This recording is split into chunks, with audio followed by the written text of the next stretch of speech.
Good afternoon, ladies and gentlemen. I know lunch is waiting. I think for the Europeans, I know it's almost past 12. So I think in Germany and in many other places, we're already having lunch. So I know, I don't know about other Canadians, but I definitely am sure the Europeans are looking for the lunchtime. My name's Uday Narang. Listen, I know you've heard a lot of speeches here, very, very smart people, but I want to firstly really thank Jose for having such a great, just have such a great conference. And I think, the city of Bengaluru, I know you've seen some of the videos on the rains, but this is India, guys. This is not Stuttgart. This is not, Zurich. This is India. And I think we all got to understand this is what makes India powerful. If I want to be, my residence is Zug, and it's, when we see a 25 AQI, we all start feeling sick. In Delhi, in about a month's time, I'm going to get 800 AQI. My mom says, son, have some sugar, it'll help you, or have a drink, So look, this is India, but this is the beauty, this is the diversity, and this is what I think people are not understanding. This is the third largest EV market in the world. I'm going to let the Chinese and the United States have a fight about who's number 1 and 2. But what people are not understanding is this country is on the move. And electrification is a major, major part. I'm going to be talking about, I'm working in 3-wheelers, in 2-wheelers. I know time is limited. Jose is going to give me a stick soon. So I know I'm going to do it quick. Omega Seiki Mobility is involved in the mobility of all types of electric vehicles. I'm going to specifically talk today about introduction of zero-emission trucks in India. I think if you look at it, we've built, all sorts of trucks here and globally. We are working in ASEAN. I just got back from Thailand yesterday. We're building them in ASEAN, in Africa, in GCC, and all across the world. But the key part is in our country. This is the beast, which I call, and we tested this with almost 40 tons of load and 300 kilometers on a single charge. I am not competing with Mercedes on 1,000, but you've got to understand these are very, very price sensitive markets. So, 1,000 kilometers is a bit too much for this country. But as they say, different horses for different courses. And I think the vehicles that Mercedes is building are beautiful. So we're gonna try to, make a change. The key part is the electric truck market in India. If you look at COP26, we want to achieve net zero emissions by 2070. One of the things which is extremely important is to understand that 31 of the most polluted cities in the world, unfortunately, are in this country. And we all need to make a difference.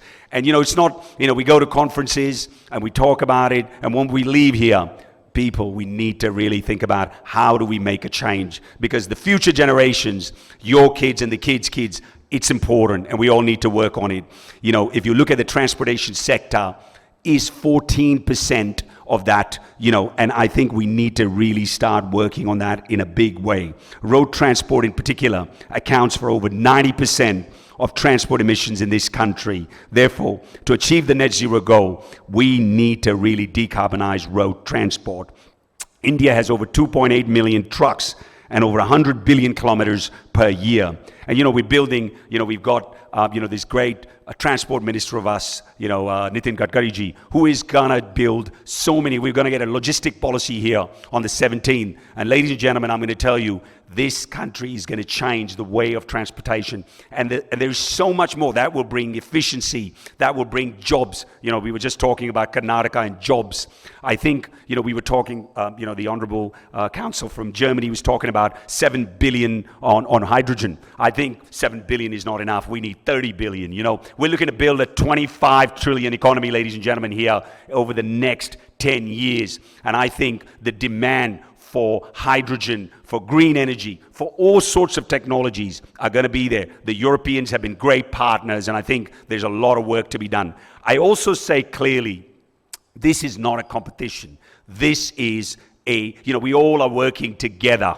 And I think what's important for people to understand is, I'm into fitness, and, if you look in the marathons, the Kenyans, we all run together 20 kilometers. The last 6, 7 is for whoever wins the game. And I think, for me, specifically for OSM, it is not about me building unicorns. There's too many young men and women here, and it's great to see so many women here, and I want to see more women engineers. I want to see more electronic engineers in this country. They have so much power that we need to use. But what I want to say is that what needs to happen is we need to make India win first. And if we build the products right, we all work together, you all have enough chances. This market is big enough that we can all build unicorns. And for me, if I can change even one life in this country, one young kid, that would be enough. And I think that's what the mission sort of I'm on, for doing this. If you really see why trucks are missing, obviously, there is a lack of financial incentive. If you look at Europe, if you look at Japan and Korea, the incentivization is humongous. The governments, the state governments are working towards it. In Bavaria, or all across Germany, all across Netherlands, and in all over the world, we need to have more incentives on the trucking side. Obviously, the legacy trucking business is very, very unorganized. And I think that needs more, organization in a better way. Obviously, we are waiting for a policy push. There is a policy push on three-wheelers and in two-wheelers. I am reaching out to the government. I'm reaching out to state governments to make more policies on the trucks. This is extremely important. And I think always, one of the things is, I'm not just reaching out to the government. I say, do what you can for the country. Don't ask what the country can do for us. In India, we all complain that, we've got flooding here and the government's not doing enough. Well, what are we doing? And I think we've got to have a public-private partnership. I think we've got companies like Bosch and all these beautiful companies doing so much great work. We need to build more and do more. And hopefully, OSM is going to be part of that. If we really think about, the freight transport and backbone of Indian economy, if you really look at it, we've got the trucks are basically, going to lead to sustained logistics and cost savings. If produced in scale, the total cost of ownership, the TCO model, can clearly say that the diesel trucks can be reached at parity. There is a huge amount of pent-up demand. I think you are seeing, where our reliance on foreign energy, whether it's Russia and Ukraine, or whether what's happening, with the Chinese and the Taiwanese, we need to reduce our dependence on foreign oil. And I think this is a great opportunity. There's widespread, truck adoption could really reduce cumulative trucking, particularly PM and nitrous oxide pollution by 2050. This is very achievable.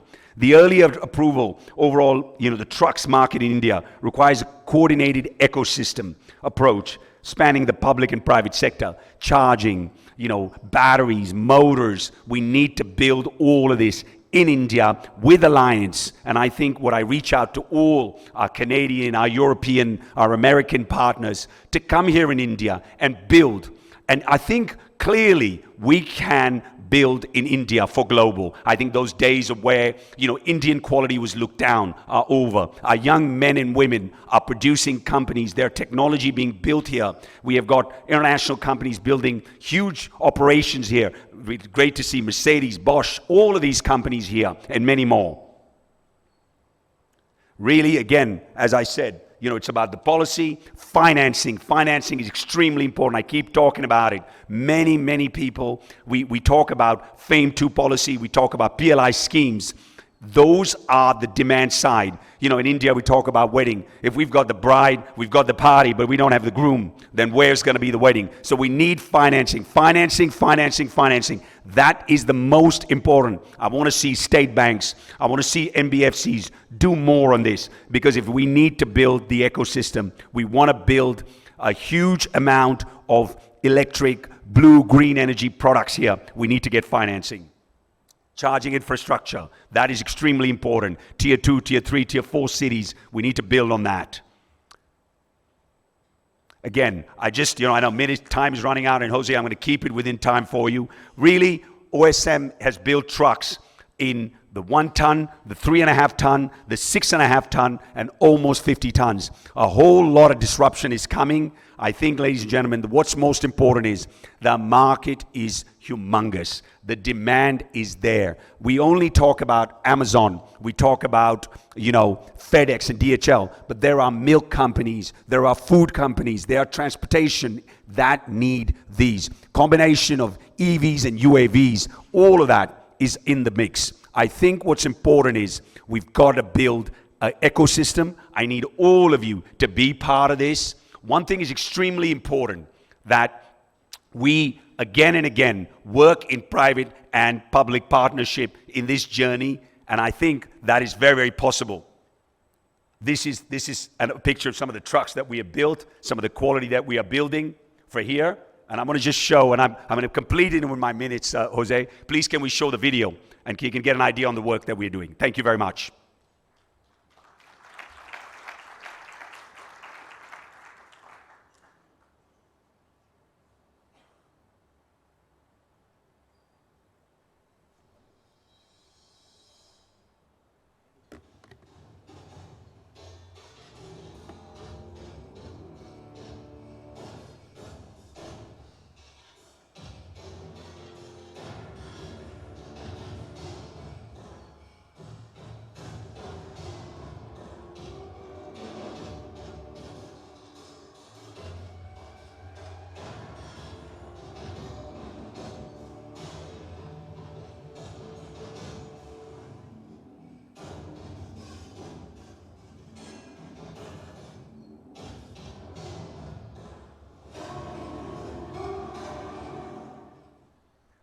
The last thing I like to say, guys, please, after these conferences, please try to make sure that you are trying to save Mother Earth. It is extremely important. Europe, America, all the other parts of the world. But it's time we all really, really start walking the walk rather than talking the talk. Thank you very much.